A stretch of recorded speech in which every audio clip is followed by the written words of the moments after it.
السلام علیکم ورحمۃ اللہ تعالیٰ وبرکاتہ۔ دوستو، امید ہے کہ آپ سب بخیر و عافیت ہوں گے۔ رب سے دعا ہے مولا تعالیٰ ہم سب کو عزت و آبرو اور ایمان کے ساتھ زندگی عطا فرمائے اور نیک والی زندگی عطا فرمائے۔ دوستو، حدیث پاک کا مفہوم ہے، میرے آقا ارشاد فرماتے ہیں کہ قیامت کے دن سب سے پہلے نماز فرض کا حساب ہوگا۔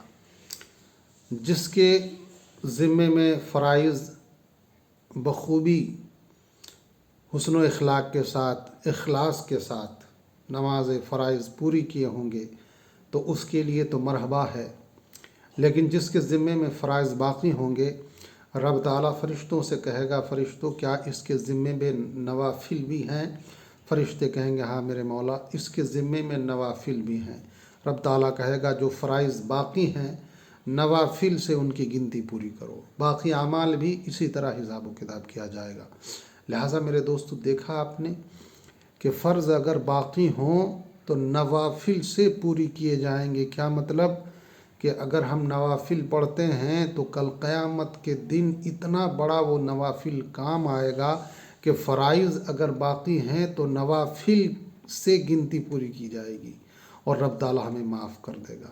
لہٰذا میرے دوستو، ہمیں چاہیے کہ فرائض کے ساتھ ساتھ خوب نوافل بھی پڑھیں، تاکہ جانے انجانے اگر فرائض باقی ہوں تو نوافل سے پوری کیا جائے اور مولا تعالیٰ ہمیں معاف کر دے گا انشاءاللہ، امید ہے رب کی ذات سے۔ لہٰذا ہم سب کو چاہیے کہ اپنی زندگی کا محاسبہ کریں، فرائض اگر باقی ہیں تو خدا را اسے ادا کرنے کی کوشش کیجیے۔ جن کے ذمے میں فرائض باقی ہوتے ہیں ان کے نوافل کام نہیں آتے ہیں۔ اگر جان بوجھ کر کوئی فرائض باقی ہے اور نوافل پڑھتا رہے گا تو جب تک وہ فرائض ادا نہیں کرے گا جو باقی ہیں ذمے میں، اس کے نوافل کارگر نہیں ہوں گے۔ انجانے میں اگر فرائض رہ گئے اور نوافل پڑھتا رہا تو قیامت کے دن ان کے لیے اس نوافل سے فرائض کی گنتی پوری کی جائے گی۔ لہٰذا میرے دوستو، ہمیں کہنے سننے سے زیادہ عمل کی توفیق عطا فرمائے۔ السلام علیکم ورحمۃ اللہ۔